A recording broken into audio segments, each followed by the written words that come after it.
美军高层争相渲染中美之间的恶劣的前景和潜在的战争，这对于环太平洋地区，甚至于对整个世界的和平与稳定来说，都不是什么好事。美军的这种言行吓唬不了中国，只能促使解放军针锋相对，进一步整军备战。各位网友大家好，欢迎来到包明说。这期话题我们说的是美国空军空中机动司令部的司令扬言2025年将和中国开战。如果说最近关于中国有什么骇人听闻的消息的话，1月27号美国空军空中机动司令部的司令麦克米尼汉上将，可以说他创造了一个。外电披露，此人在一份内部备忘录中表示，我希望我错了，但直觉告诉我中美将在2025年开战。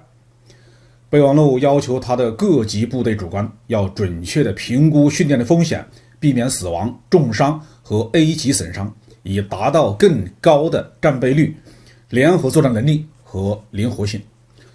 所有的指挥官呢，必须在2月底前向米尼汉上将报告他的指示的落实情况，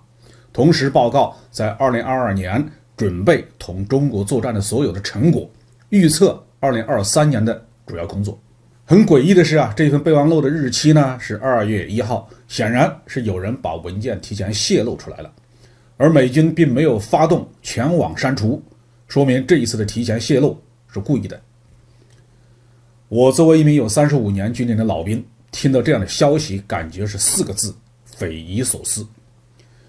美军方的高级将领经常对中国发出一些攻击性的言论，这不令人奇怪。但米尼汉上将靠自己的直觉来指导所属部队急切地进行作战准备，而且连开战的时间都判断得如此精准。这么大的事情，到底是他灵机一动、大嘴一张太夸张呢，还是美军决策层在小范围打了招呼呢？美国空军的空中机动司令部主要任务是为美军提供全球空中机动支援能力，具体的说，就是提供军事空运和空中加油这一些作战支援保障。其所属部队并不是一线作战部队。米尼汉上将或者说美国军方忽然来这么一曲，到底有什么用意呢？美国的军政高层人员无论对什么问题表态，背后都有着深刻的利益的背景。美空军空中机动司令部管辖近5万名军人和近500架飞机。目前这个司令部主要装备的是两种类型的飞机， C-17 运输机和各类的空中加油机。 C-17 运输机呢已经不再采购，而正在采购当中的加油机的型号是 KC-46。 这两种飞机都是美国波音公司的产品，换言之，波音公司的利益和空中机动司令部是紧密捆绑在一起的。C-17 的口碑还算不错，而 KC-46 是出了名的劣质产品。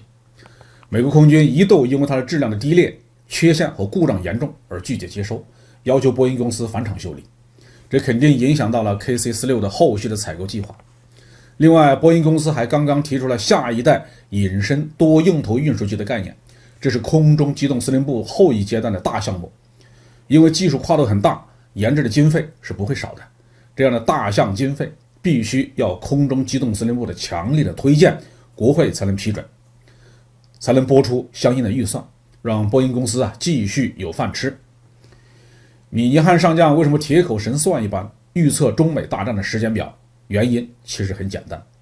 拜登政府呢还剩下了2年的任期，民主党保住了参议院的多数，机不可失。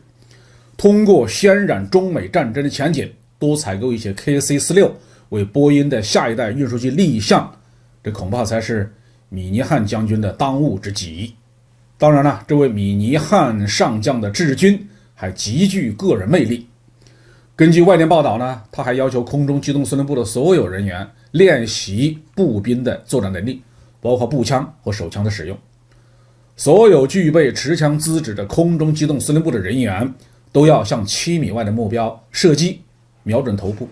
最重要的是要充分的了解绝对的杀伤力。美国媒体讽刺说，空中机动司令部的官兵们什么时候需要在7米的距离上和敌人交战的呢？这显然是搞噱头。人们都很清楚这位米尼汉上将说话的背景是什么。叫嚣和中国打仗来要钱的高级军官呢，也不止他一个人。令人惊讶的是，美军高层争相渲染中美之间的恶劣的前景和潜在的战争，这对于环太平洋地区，甚至于对整个世界的和平与稳定来说，都不是什么好事。美军的这种言行吓唬不了中国，只能促使解放军针锋相对，进一步整军备战，反倒是对美国的盟友们影响巨大。特别是东亚的某些国家，始终生活在恐慌之中啊，日子也不太好过吧。好，这句话题我们就说到这里。